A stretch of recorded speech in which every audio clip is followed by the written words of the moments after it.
Shrimati CK ആശ. Sir, POCSO കേസുകളിൽ ഇരകളാകുന്ന ചില പെൺകുട്ടികൾക്ക് പിന്നീട് സംരക്ഷണം ലഭിക്കാത്ത സാഹചര്യം അങ്ങയുടെ ശ്രദ്ധയിൽപ്പെട്ടിട്ടുണ്ടോ?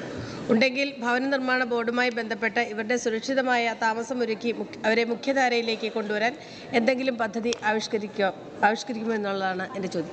സാർ, ഈ പ്രശ്നം വളരെ ഗൗരവമായി ഗവൺമെൻറ് നേരിൽ കണ്ടിട്ടുള്ളതാണ്. ഇത്തരം കേസുകളിൽ ഇരകളാക്കപ്പെടുന്ന കുട്ടികൾ ഒരു ഘട്ടത്തിൽ ഒറ്റപ്പെട്ടു പോവുകയാണ്. അവർ പലവിധത്തിലുള്ള ആക്രമണങ്ങൾക്ക് വിധേയമാവുകയാണ്. ഒരരക്ഷിതാവസ്ഥ പൊതുസമൂഹത്തിൻ്റെ മുമ്പിലുണ്ടാവുകയാണ്. വനിതാ ശിശുക്ഷേമ വകുപ്പുമായി ശിശു വികസന വകുപ്പുമായി കൂടിയാലോചിച്ച് തൻ്റെ ഇടം എന്ന പേരിലൊരു പദ്ധതി ആദ്യഘട്ടത്തിൽ ആരംഭിച്ചു. സാർ, അതിൻ്റെ ഭാഗമായി കണ്ണൂരും വയനാടും കോഴിക്കോടും വിവിധയിടങ്ങളിൽ ഇത്തരം കേസുകളിൽ ഇരകളാക്കപ്പെട്ട കുട്ടികളുടെ ഉത്തരവാദിത്വം നിർവഹിക്കാനുള്ള ചുമതല ഗവൺമെൻറ്റിന് കൂടി ഉണ്ട് എന്ന് കണ്ടെത്തിക്കൊണ്ട് സ്ഥായിയായിട്ടുള്ള ഭവനങ്ങൾ അവർക്ക് ഉണ്ടാക്കി കൊടുക്കുകയാണ്. പക്ഷേ സാർ, അവർക്ക് ഒറ്റ കേന്ദ്രം ഉണ്ടാക്കി കൊടുത്തുകൂടാ. കാരണം അത് ആ വിധത്തിൽ മാർക്ക് ചെയ്യപ്പെടും.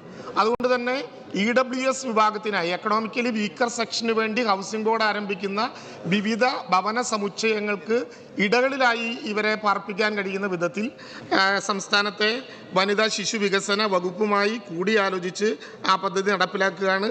വനിതാ ശിശു വികസന വകുപ്പിൻ്റെ അധീനതയിലുള്ള ക്ഷേമ സ്ഥാപനങ്ങളിൽ 18 വയസ്സ് തികഞ്ഞവർക്കും ഈ ആനുകൂല്യം കൊടുക്കാം എന്ന് തീരുമാനിച്ചിട്ടുണ്ട്. തൻ്റെ ഇടം പദ്ധതിക്ക് വേണ്ടി വീണ്ടും ഈ ബഡ്ജറ്റിൽ 2 കോടി രൂപ ഗവൺമെൻറ് മാറ്റിവെച്ചിട്ടുണ്ട്.